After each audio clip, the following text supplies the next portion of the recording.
فوز عمری اللہ ان اللہ بصیر بالعباد ولا حول ولا قوة الا باللہ العلی العظیم حسبنا اللہ ونعم الوکیل نعم المولا ونعم النصیر اعوذ باللہ من الشیطان اللعین الرجیم بسم اللہ الرحمن الرحیم الحمدللہ الذی لا مضاد له فی ملکہ ولا منازع له فی امرہ ولا شبیہ له فی عظمتہ ثم الصلاة والسلام علی رسولہ الکریم الامی المکی المدنی القرشی الہاشمی بالقاسم محمد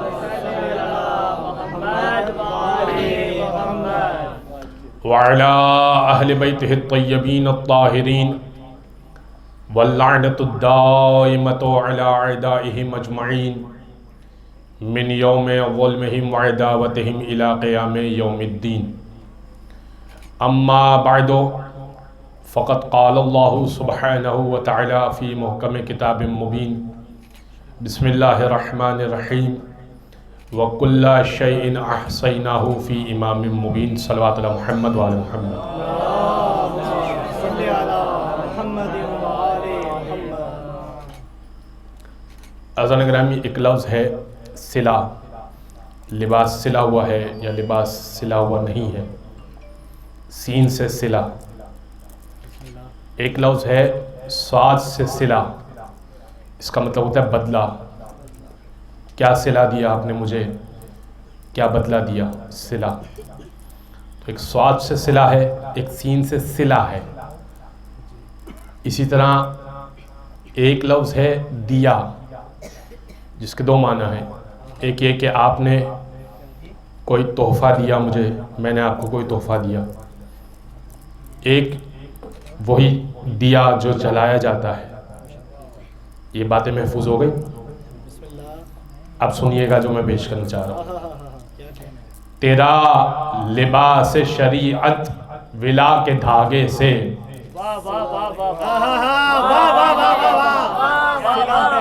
واہ بھائی جو پہنچ گئے ان کو سلام۔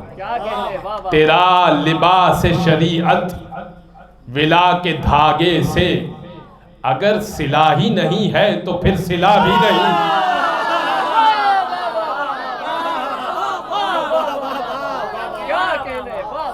اندھیری قبر میں یہ سوچنا کہ اجر نبی، اندھیری قبر میں یہ سوچنا کہ اجر نبی، وہاں دیا جو نہیں تھا یہاں دیا بھی نہیں۔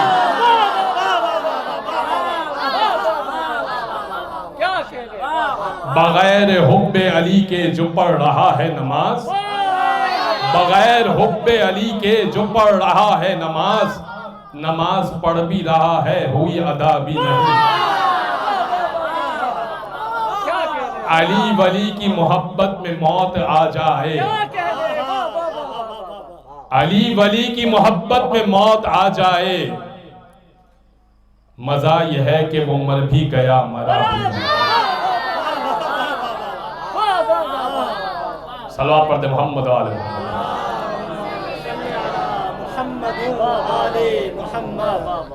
بزرگ گرامی، 3 دن سے برداشت کر رہا تھا، آج میں نے کہا کہ اس کو ان ایڈریس نہ چھوڑا جائے، اس مسئلے کو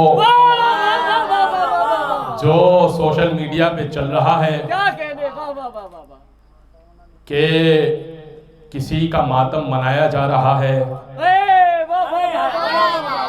آج تو حد ہو گئی۔ ایک پوسٹ ملی مجھے،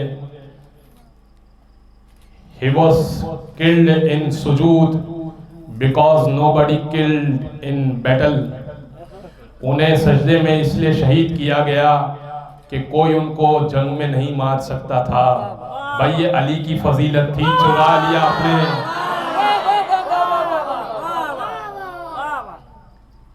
سجدے میں یا علی شہید ہوئے ہیں یا حسین شہید ہوئے ہیں۔ پھر ایک نے لکھا، ایک نے پوسٹ کی کہ وہ 40 دن تک پیاسے رہے۔ اب مجھے تو سمجھ میں نہیں آتی کہ یہ خصوصیت اونٹ والی ان میں کہاں سے آ گئی۔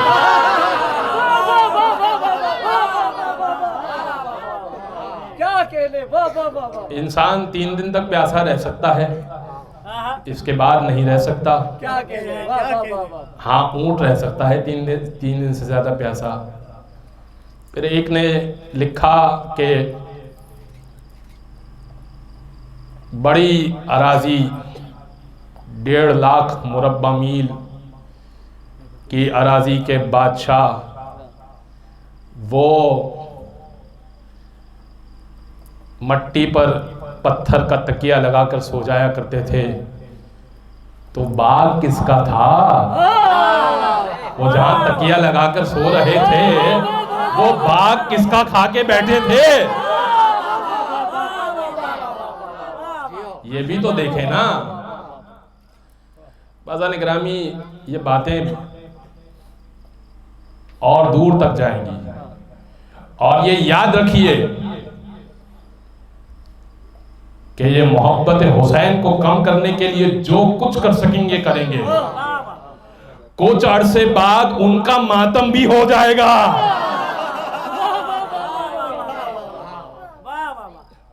سوگ 3 دن سے زیادہ نہیں ہو سکتا۔ 29 ذوالحجہ سے 5 محرم تک میں یہی دیکھ رہا ہوں کہ پوسٹیں یہی چل رہی ہیں، یہی دیکھ رہا ہوں میں 4 محرم تک یہی پوسٹیں چل رہی ہیں۔ تو حضور آپ کے یہاں تو سوگ زیادہ نہیں ہو سکتا، تو آپ یہ سوگ کیوں منا رہے ہیں؟ معلوم ہوا کہ مسئلہ کچھ اور ہے۔ گریہ کیا یعقوب نے ان کو بھی تو ٹوکو،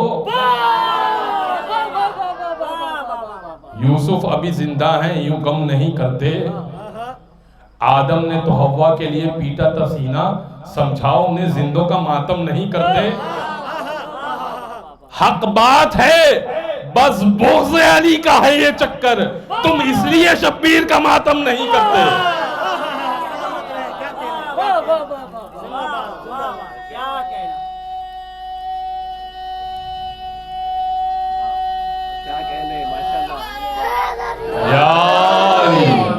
سلامت رہے آپ کی صدائیں، سلامت رہے۔ کیا کہنے ماشاءاللہ۔ بازان گرامی یہ فضائل کو چرانے کی پرانی عادت ہے، اور آج میں نے انشاءاللہ جو آیت پیش کی ہے، کچھ ظاہر ہے کہ تاخیر ہو گئی، بارش شدید ہوئی، لیکن آپ مومنین کی کثرت یہ بات کا اعلان کر رہی ہے کہ کل بھی یزید ذلیل تھا، آج بھی ذلیل ہے، موسم کیسا ہی ہو، حالات کیسے ہی ہوں، گھر میں چولہا جلے نہ جلے، حسین کا ذکر کرنا ہے۔ خطیب مختصر پڑھے یا خطیب طولانی پڑھے، آپ نے کچھ آنسو حسین ابن علی کی بارگاہ میں بہانے ہیں، کچھ فضائل اپنی جھولی میں بھر کے لے جانے ہیں۔ بازان گرامی تو کچھ فضائل کے جملے سن لیجئے، کچھ مصائب کے بول سن لیجئے گا۔ میں نے آپ کی خدمت میں آج ایک مختلف آیت پیش کی، چونکہ ہم اس بات کو عنوان میں اسٹیبلش کر چکے کہ ابراہیم جس امامت تک سفر کر کے پہنچے وہ امامت ازل سے رسول اللہ کے خاندان میں تھی۔ یعنی جس امامت کے لیے ابراہیم نے اتنی محنتیں کی، وہ امامت ان کے گھر کے اندر ہوا کرتی ہے، پہلے سے اہل بیت کے گھر کے اندر۔ اب قرآن کیا کہہ رہا ہے؟ سورہ یاسین قرآن کا مشہور معروف سورہ، اور آیت کا نشان 12۔ مکمل آیت نہیں پڑھی میں نے، جو ہمارے عنوان سے متعلق ہے اتنا حصہ پڑھا ہے۔ وَقُلَّ شَيْءٍ أَحْصَيْنَاهُ فِي إِمَامٍ مُبِينٍ، ہم نے ہر چیز کو، وَقُلَّ شَيْءٍ، ہم نے ہر چیز کو، أَحْصَيْنَاهُ فِي إِمَامٍ مُبِينٍ، امام مبین کے اندر احصاء کر لیا ہے، یعنی ہر چیز امام مبین کے اندر موجود ہے۔ اب بعض نے اس کا ترجمہ یہ لیا کہ اس سے مراد کتاب مبین ہے، ٹھیک ہے، لا رتب ولا یابس الا فی کتاب مبین۔ قرآن نے کہا کہ کوئی خشک و تر ایسا نہیں ہے جو اس کتاب مبین میں نہ ہو۔ تو اگر یہ 2 آیتیں میں نے پیش کی، اب نتیجہ دے رہا ہوں، توجہ سنیے گا۔ اگر امام مبین وہی تھی جو کتاب مبین تھی تو تکرار کی ضرورت نہیں تھی، کیونکہ قرآن تو کہہ چکا نا لا ردبن ولا یابسن، کوئی تر ایسا نہیں ہے، ولا یابسن کوئی خشکی ایسی نہیں ہے، الا فی کتاب مبین، جو ہم نے کتاب مبین میں بیان نہ کر دی ہو. تو پھر الگ سے کیوں کہہ رہا ہے کل شیء احصیناہ فی امام مبین؟ ہم نے ہر چیز کو امام مبین میں بند کیا. تکرار عیب ہوا کرتی ہے، یہ یاد رکھیے آپ بات کو. کلام میں تکرار، انسان کے کلام میں تو تکرار ہو سکتی ہے، لیکن خالق کے کلام میں اگر تکرار ہو تو مختلف معنی ہوتے ہیں. کیا مطلب؟ جیسے کہ اس کی میں آپ کو مثال دیتا ہوں. فَبِأَيِّ آلَاءِ رَبِّكُمَا تُكَذِّبَانِ جو ذکر ہوا 31 مرتبہ ذکر ہوا، 31 مرتبہ. تکرار تو عیب ہے، ایک ہی بات کو بار بار دہرانا، بار بار دہرانا. کیا خالق کے پاس الفاظ کم پڑ گئے تھے؟ جو الفاظ اور زبان اور بیان کا خالق، وہ تکرار کیوں کر رہا ہے؟ اب چونکہ ہمارا یہ موضوع نہیں ہے تکرار، لیکن میں ظاہر ہے کہ آپ کے ذہن میں سوال پیدا کیا ہے تو اس کا جواب تو دیتا چلوں. اسی طرح دوسری مثال، بسم اللہ الرحمن الرحیم، یہ ہر سورے سے پہلے سوائے سورۃ توبہ کے تکرار ہوا. تو تکرار کیوں ہوا؟ مولا رضا نے، توجہ جانب، مولا رضا نے 31 الگ الگ تفسیر بیان کی ہے فَبِأَيِّ آلَاءِ رَبِّكُمَا تُكَذِّبَانِ کی. 31 الگ الگ تفسیریں بیان کی ہیں. ایک تفسیر جو واضح ہے وہ بیان کر دوں. فَبِأَيِّ آلَاءِ رَبِّكُمَا تُكَذِّبَانِ، یہ جو کما ہے نا، کما کا مطلب ہوتا ہے تم دونوں. ترجمہ کیا کیا جاتا ہے؟ کیسٹوں میں سنتے ہیں آپ، بسوں میں جب سورہ بج رہا ہوتا ہے تو سنتے ہیں آپ، اے گروہ جن و انس، اور تم دونوں اپنے رب کی کون کون سی نعمتوں کا انکار کرو گے. یہی کیا جاتا ہے. کما سے مراد گروہ جن و انس لیا جاتا ہے. مولا رضا نے کہا جی نہیں، راوی سے کہا. بہت طویل روایت ہے، روایت میں پیش نہیں کر رہا، بہت واضح روایت ہے، انشاءاللہ پھر کسی موقع پر. مولا رضا نے جملہ کہا، مولا نے کہا کہ جو پروردگار کہہ رہا ہے کہ تم دونوں کون کون سی نعمتوں کا انکار کرو گے، اس سے گروہ جن و انس مراد نہیں ہے، ان سے وہ دونوں مراد ہیں کہ جنہوں نے نعمتوں کا انکار کیا ہوا تھا. اس لیے کہ قرآن نے پہلے ہی کہا یخرج منہما اللؤلؤ والمرجان، لولو سے مراد حسن تھے، مرجان سے مراد حسین تھے. تو کیسے ہو سکتا ہے کہ حسن و حسین کا ذکر ہو اور ان کے دشمنوں کا ذکر نہ ہو؟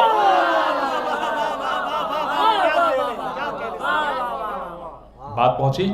لہذا یہ جو تکرار ہوتی ہے، تکرار کا ایک نیا مطلب ہوا کرتا ہے. کل شیء احصیناہ فی امام مبین، ہر چیز کو ہم نے امام مبین میں. تو اتنا طے ہو گیا کہ کتاب مبین اور ہے، امام مبین اور ہے.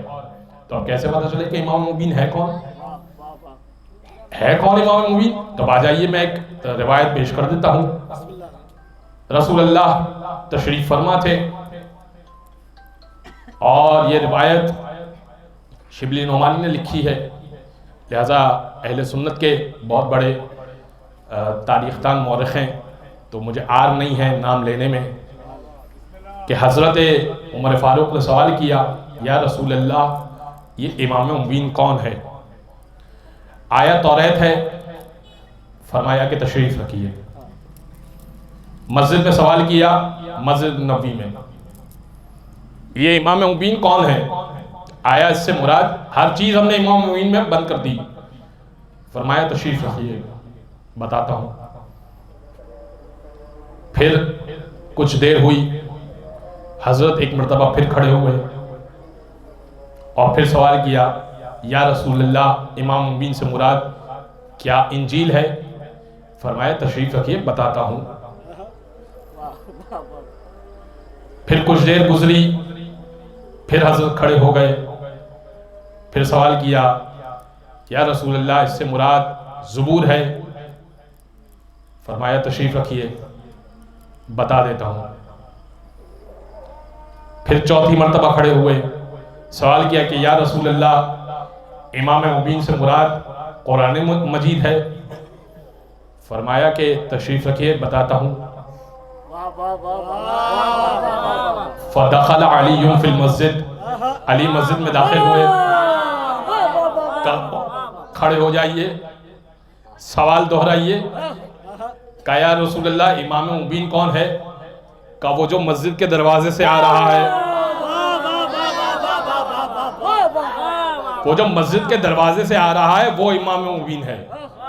ہر چیز کو ہم نے امام مبین میں بند کر دیا، ہر چیز علی سے مل جائے گی تمہیں۔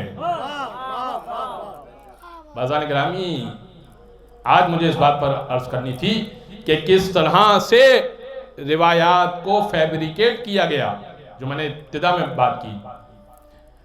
باتیں بہت ساری تھی، لیکن ظاہر ہے کہ اگلی مجلس میں بھی آپ کو لے جانا، آپ نے جانا ہے، اور ہر جگہ ظاہر ہے کہ ذکر اب عبداللہ حسین ہو رہا ہے۔ امام محمد تقی علیہ السلام، صلوات پڑھ محمد علیہ محمد، تذکرہ کم کیا جاتا ہے، لیکن ایسے ایسے مناظر مولا تقی کے ہیں کہ انسان اسے سنے اور پڑھے تو دنگ رہ جائے کہ کیا کہنے ہمارے مولا کے۔ اب سنیے جو میں آپ کے خدمت میں مناظرہ پیش کر رہا ہوں، یہ انشاءاللہ ایک ایک شخص کے لیے کام کا ہے۔ یحییٰ ابن اقسم قاضی القضات، قاضی القضات کہتے ہیں چیف جسٹس کو، اس نے امام کو اپنے دربار میں بلوایا اور کہا کہ یا رسول فرزند رسول، ہمیں کچھ احادیث اللہ کے رسول کی چیک کروانی ہے۔ اب پڑی نا ضرورت، اہل بیت ہی تو بتائیں گے نا کہ یہ رسول نے کہا ہے یا نہیں کہا۔ اب اس سے ایک واقعہ یاد آ گیا، وہ میں آپ کو خدمت پیش کر دیتا ہوں۔ مامون کے خدمت میں ایک شخص آیا اور آنے کے بعد کہنے لگا کہ میں رسول کے بال لے کر آیا ہوں عالی جناب کی بارگاہ میں تحفے کے لیے، رسول اللہ کے بال لے کر آیا ہوں۔ آج بھی ہمارے کراچی میں زیارت کروائی جاتی ہے منہ مبارک کے نام سے۔ بال اتنا قیمتی ہے، سنبھال کے رکھا ہوا ہے۔ تو کہا کہ 7 بال میں لے کر آیا ہوں عالی جناب کی خدمت میں۔ مامون نے کہا کہ ہدیہ بتاؤ۔ کہا کہ ایک بال کے 1,00,000 دینار، دینار کہتے ہیں سونے کے سکوں کو، 1,00,000 دینار ایک ہیوج اماؤنٹ ہے، ایک بڑی اماؤنٹ ہے۔ خیر اس کو کون سا اپنے پاس سے دینا تھا، چرایا ہوا مال تھا۔ تو اس نے کہا ٹھیک ہے میں رسول کے بال یہ خرید لوں گا۔ 7,00,000 دینار کے بال اس نے خرید لیے، 7 بال خرید لیے۔ اب خرید تو لیے، لیکن اب پتہ کیسے چلے کہ یہ رسول کے بال ہیں یا نہیں ہیں؟ مولا رضا کو دربار میں بلایا گیا، کہا فرزند رسول یہ بال میں نے خریدے ہیں، آپ اسے ان میں سے بتائیے کہ یہ سچے ہیں، کھرے ہیں یا نہیں ہیں۔ مولا نے 3 ایک طرف کیے، 4 ایک طرف کیے، کہا یہ 3 اللہ کے رسول کے نہیں ہیں، بالوں کی بات کر رہا ہوں، میں بالوں کی بات کر رہا ہوں۔ کہا یہ 3 اللہ کے رسول کے نہیں ہیں، کہا یہ 4 بال اللہ کے رسول کے ہیں۔ کہا آپ دلیل بھی دے دیجئے۔ کہا دلیل اس کی یہ ہے کہ اگر آگ میں ڈالا جائے اور بال جل جائے تو بال رسول کا نہیں ہے، کسی اور کا ہے، اور اگر آگ بجھ جائے اور بال دمکنے لگے، چمکنے لگے تو یہ بال رسول اللہ کا بال ہے۔ اس لیے کہ نبی کے بال پر آگ حرام ہوا کرتی ہے۔ ہارون نے کہا، مامون نے کہا کہ ٹھیک ہے، ایک انگیٹھی منگائی، 3 بالوں کو پہلے ڈالا، جل کے ختم ہو گئے، 4 بالوں کو ایک ساتھ ڈالا، آگ بجھ گئی، سونے کی مانند دمکنے لگے۔ مولا نے کہا یہی حقیقت ہے اور یہی اللہ کے رسول کے سچے بال ہیں۔ تو جس کے بال کا یہ عالم ہو، اس کی آل کا کیا عالم ہوگا؟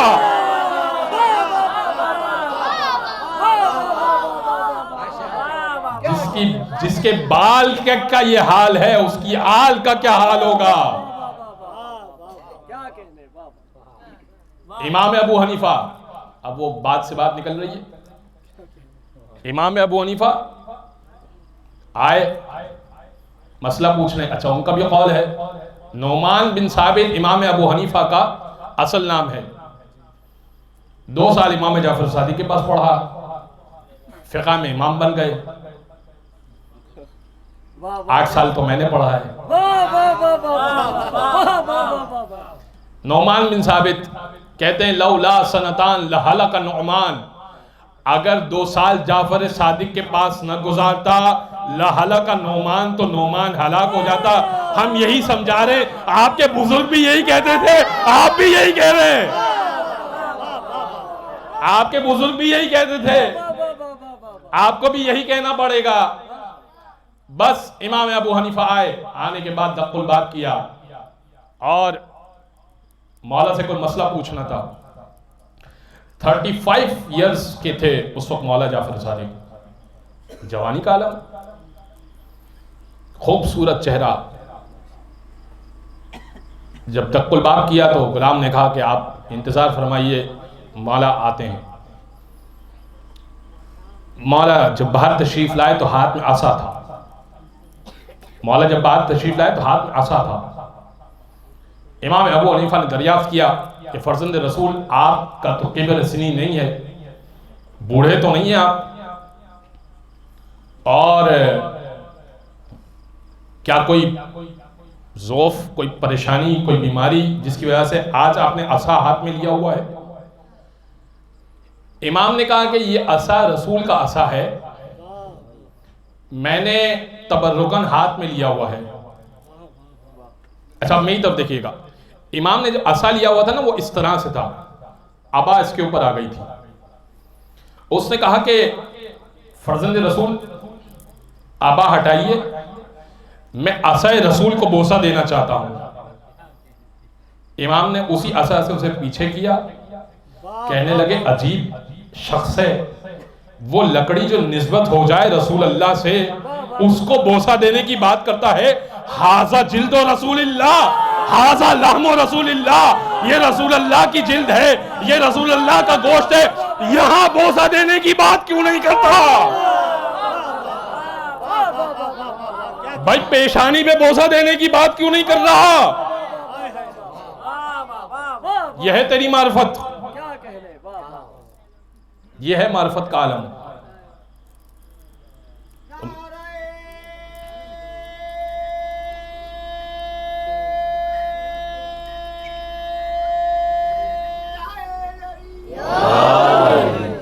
تو بس میں، وقت ہے 5 منٹ رہ گئے، پڑھیں۔ میں جو عرض کر رہا تھا آپ کی خدمت میں امام محمد تقی کا، بس میں پڑھ کے تمام کرتا ہوں، آج کچھ 5 منٹ 7 منٹ اوپر لوں گا آپ کے۔ امام محمد تقی کو بلایا گیا اور کہا کہ فرزند رسول احادیث رسول چیک کروانی، کہا بسم اللہ۔ کہا پہلی حدیث، رسول اللہ نے کیا اس سے سوال کیا؟ قاضی القضات یحییٰ ابن اقسم نے بھرے دربار میں امام محمد تقی سے سوال کیا، سنیے گا کیا سوال کیا۔ کہا کہ فرزند رسول یہ بتائیے کہ ایک دن اللہ کے رسول تشریف فرما تھے، یہ واقعہ پہلے روایت پیش کی، پھر پوچھ رہا ہے مولا سے کہ مولا بتائیے صحیح ہے یا نہیں۔ کہا ایک دن اللہ کے رسول تشریف فرما تھے اور ایک بڑے صاحب بھی ان کے برابر میں تشریف فرما تھے،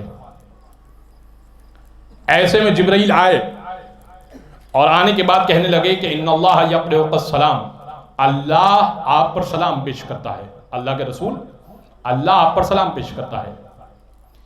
اے اللہ کے رسول، آپ ذرا، نام تو ہے تاریخ میں نام نہیں لے رہا، آپ ذرا ان سے پوچھئے کہ کیا یہ راضی ہیں اللہ سے یا نہیں ہیں؟ اللہ تو ان سے راضی ہے، کیا یہ بھی راضی ہیں اللہ سے یا نہیں راضی ہے؟ اب آپ دیکھ رہے ہیں کس لیول کا کام کیا ہے، میں نام تو نہیں لے رہا کہ کس نے کام کیا یہ، لیکن کس لیول کا کام ہوا دور بنو امیہ میں۔ امام محمد تقی سے پوچھا مولا یہ حدیث صحیح ہے یا نہیں ہے؟ امام نے کہا کیا کہنے ان صاحب کے، مجھے مولا نے کہا قول رسول یاد ہے، قول رسول یہ ہے کہ میری حدیثوں کو پرکھنے کا معیار قرآن کریم ہے، اگر حدیث قرآن سے ٹکرا جائے تو دیوار پہ دے مارو۔ کہا کیا یہ حدیث قرآن سے ٹکرا رہی ہے؟ کہا میں آیت پڑھ لیتا ہوں، فیصلہ تو کر لینا۔ اللہ یہ کہہ رہا ہے نحنو اقرب الیہ من حبل الورید، میں لوگوں کی رگے گردن سے زیادہ قریب ہوں، جو رگے گردن سے زیادہ قریب ہو وہ پچھوایا نہیں کرتا۔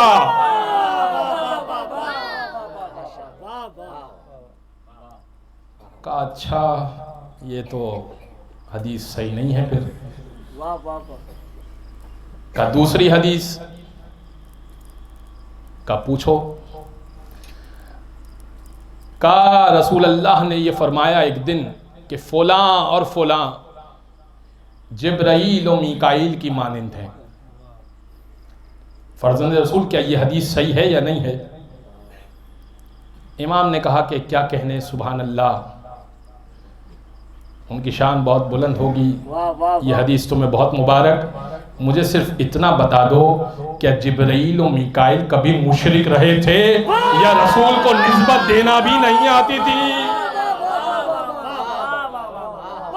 بھائی کیا رسول اللہ کو نسبت دینا بھی نہیں آتی تھی یا جبرائیل و میکائیل پہلے مشرک رہے تھے پھر مسلمان ہوئے تھے؟ اس نے کہا اچھا یہ بھی حدیث صحیح نہیں ہے۔ کیا کہنے، واہ واہ واہ۔ تو پھر ایک اور حدیث پیش کی، کا حدیث یہ ہے کہ فلاں اور فلاں جنت کے بوڑھوں کے سردار ہیں۔ حدیث یہ ہے، یہ دیکھیں امام محمد تقی سے چیک کروائیے، میں تو کچھ نہیں کمنٹ کر رہا ہوں، اور جو حوالہ مجلس کے بعد مانگنا چاہے تو میں بالکل حاضر ہوں، یہاں پر موجود ہوں انشاءاللہ 10 محرم تک۔ تو مولا سے کہا کہ فلاں اور فلاں جنت کے بوڑھوں کے سردار ہیں۔ مولا نے کہا کہ مجھے یہ بتا کہ تو بڑھاپے کو عزیز رکھتا ہے یا جوانی کو؟ اس نے کہا جوانی کو۔ امام نے کہا بڑھاپا عیب ہے یا جوانی عیب ہے؟ اس نے کہا بڑھاپا عیب ہے، انسان کے اعضاء و جوارے، کان صحیح کام نہیں کرتے، آنکھ صحیح کام نہیں کرتی، ہاتھ میں راشا آ جاتا ہے، بال اترنا شروع ہو جاتے ہیں۔ کہا مولا بڑھاپا عیب ہے۔ امام نے کہا مجھے یہ بتا کہ کیا جنت میں کوئی بوڑھا جائے گا؟ کیوں؟ کیا جنت میں کوئی عیب ہوگا؟ ابھی تو نے اقرار کیا کہ بڑھاپا عیب ہے، اب مجھے یہ بتا کہ کیا جنت میں کوئی عیب ہوگا؟ اس نے کہا نہیں جنت میں کوئی عیب تو نہیں ہوگا۔ کہا تو بس معاملہ واضح ہے، بڑھاپا عیب ہے، جنت میں کوئی عیب ہوگا نہیں، اسی لیے رسول اللہ نے کہا تھا الحسن والحسین سیدہ شباب اہل الجنہ، جنت کے جوانوں کے سردار حسن و حسین ہیں۔ اس کا مطلب یہ کہ ہر بوڑھا جوان کر کے بھیجا جائے گا۔ پھر امام نے کہا کہ ہاں جہاں بوڑھے ہوں گے وہاں کے سردار ہوں تو الگ بات۔ کیا کہنے، جہاں بوڑھے ہوں وہاں کے سردار ہوں تو مجھے نہیں معلوم، لیکن جنت میں تو بڑھاپا نہیں ہوگا، جنت میں تو صرف جوانی عروج کرے گی اور راج کرے گی۔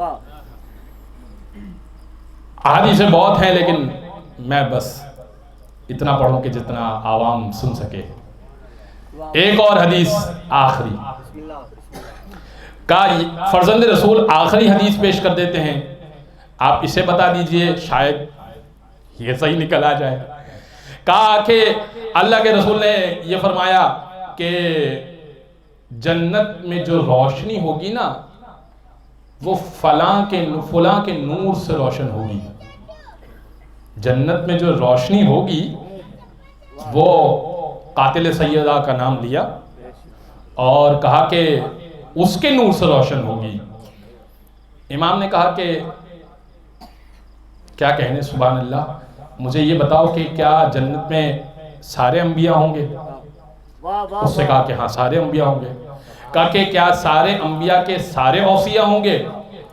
اس نے کہا کہ ہاں سارے انبیاء کے سارے اوصیاء ہوں گے۔ کہا واہ سبحان اللہ، انبیاء کے نور سے تو جنت روشن نہ ہو، ان کے نور سے ہو جائے۔ یعنی محمد مصطفیٰ کے نور سے روشن نہیں ہو رہی جنت، ان کے نور سے جنت روشن ہو رہی ہے۔ کہ کوئی عقل کی بات تو کرو، کوئی چرانے میں عقل تو استعمال کر لو۔ بس گرامی، یہ کام کب ہوا انشاءاللہ پھر کسی مجلس میں عرض کروں گا کہ یہ ساری چیزیں کس دور میں ہوئیں اور کیوں ہوئیں۔ کیوں ہوئی تو واضح ہے، علی و حسین کے اتنے فضائل تھے، علی و حسن و حسین کے اتنے فضائل تھے کہ اب لازمی کسی کو بڑھانے کے لیے کچھ اس جیسا بنانا تھا۔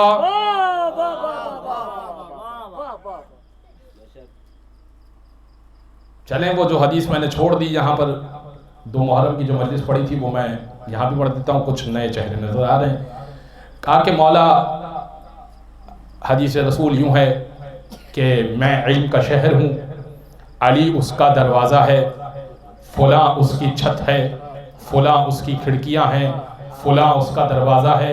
امام محمد تقی سے پوچھا مولا بیان کیجئے کیا یہ حدیث یوں ہی ہے یا نہیں ہے؟ امام کہنے لگے کیا کہنے، سبحان اللہ، مجھے اتنا بتاؤ وہ کون سا شہر ہے جس کی چھت ہوتی ہے، اور وہ کون سا شہر ہے جس کی کھڑکیاں ہوتی ہیں، اور پرنالہ ہونے میں کون سی فضیلت ہوتی ہے؟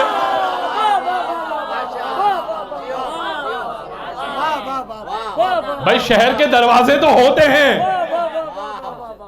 داخلی دروازے تو آج بھی ہوتے ہیں، ٹول پلازا آپ کراس کر کے آتے ہیں نا، یہ داخلی دروازہ ہے۔ اسی لیے فرمایا انا مدینۃ العلم وعلی بابھا، علم کا شہر ہوں، علی دروازہ ہے، پہلے علی کے پاس جاؤ پھر مجھ تک آنا۔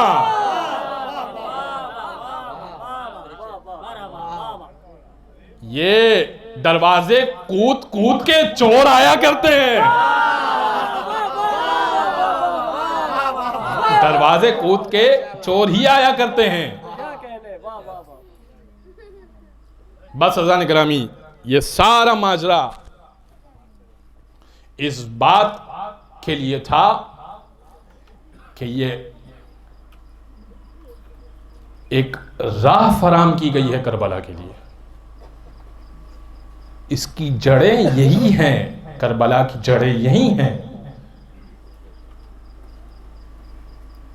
یہ نہ سمجھیے، بس اب موقع نہیں ہے اس پہ مزید بات کرنے کا، لیکن یہ سلوگن صحیح نہیں ہے کہ سب رضی اللہ۔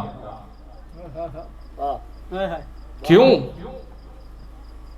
سورہ منافقون پھر کس کے لیے اترا؟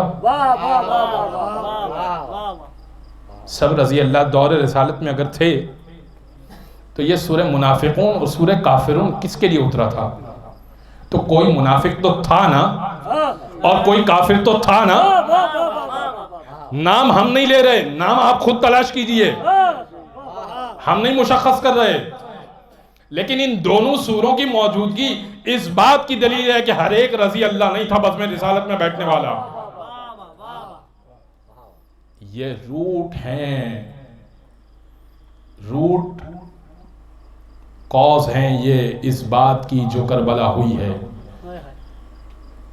جب آخری، میں منزل مسائل پر نہیں ہوں، میں ایک جملہ آپ کی خدمت میں، شاید یہ بہت کم پڑھا جاتا ہے، جب آخری ضرب شمر لگا رہا تھا نا تو امام حسین کا جملہ ہے اے خدا گواہ رہنا میرا قاتل فلاں و فلاں ہے.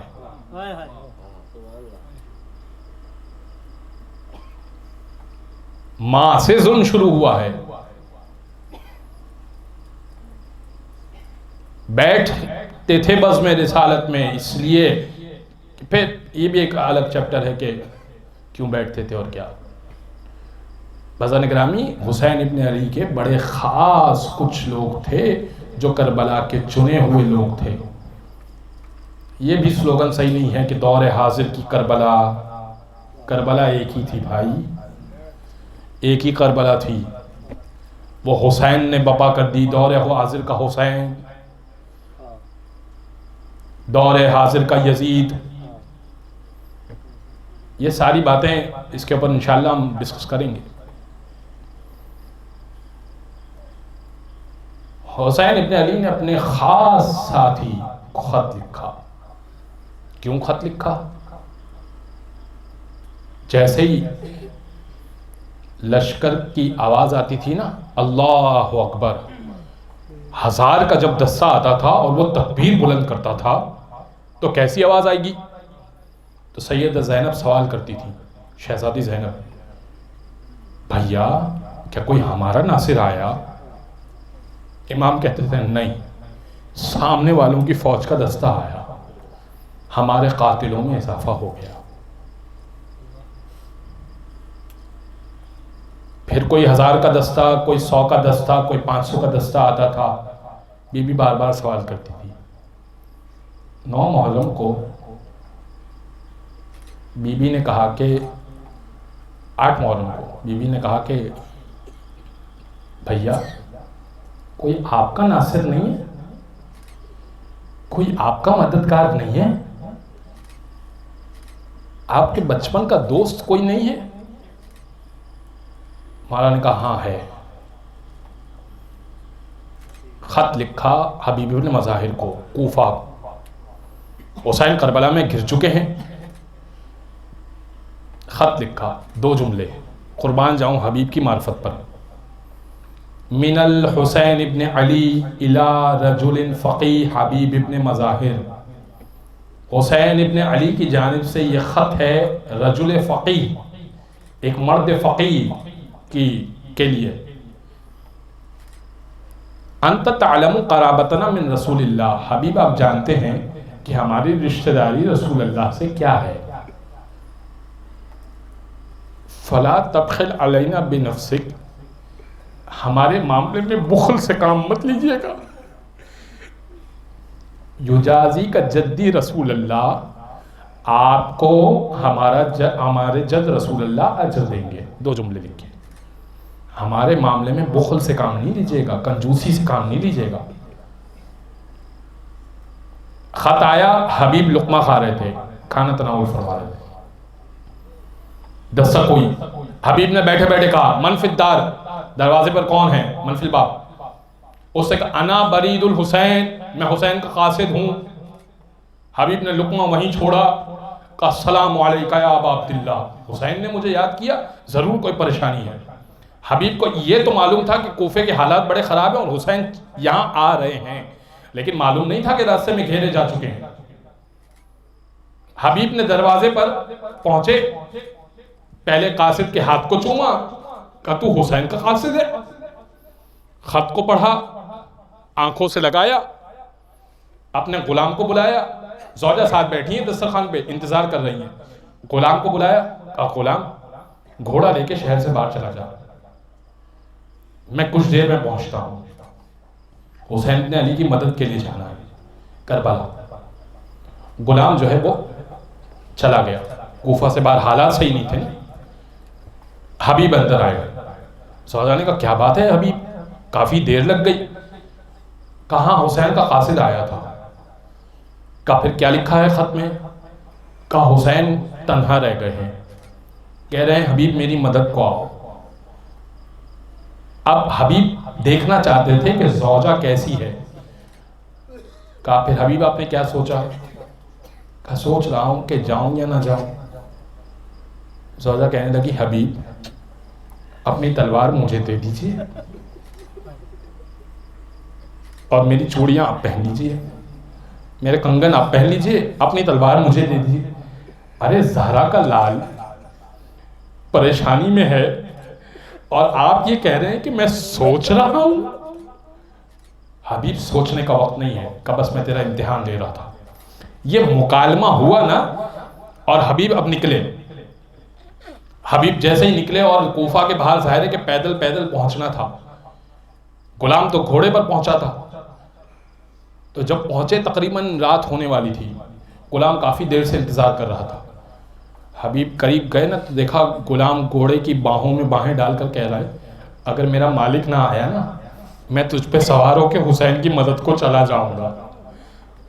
حبیب نے کہا اے غلام میں تجھے آزاد کرتا ہوں، اے غلام میں تجھے آزاد کرتا ہوں، تو حسین کا اتنا وفادار ہے، مجھے نہیں معلوم تھا تیرے دل میں اتنی محبت حسین ابن علی کی۔ کہا آقا اب کیسی آزادی، اب تو کربلا لے کے چلیے گا۔ جیسے ہی 9 محرم کو حبیب پہنچے نا، اللہ اکبر کی صدا بلند ہوئی۔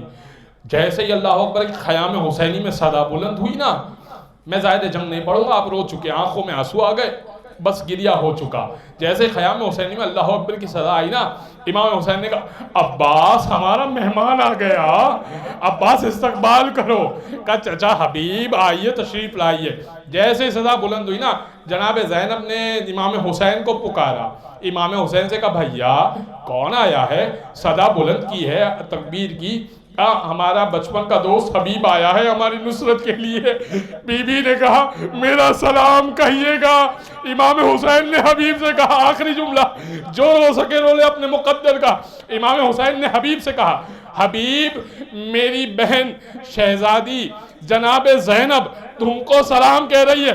حبیب نے ایک مٹھی خاک اٹھائی زمین سے اپنے سر پر ڈالی اور سر کو پیٹنا شروع کیا، ہائے غریب حسین، شہزادی غلام زادوں کو سلام کر رہی ہے۔ الا ولعنت اللہ علی القوم الظالمین سيعلم الذين ظلموا أيام منقلب ينقلبون۔ ماتم حسین۔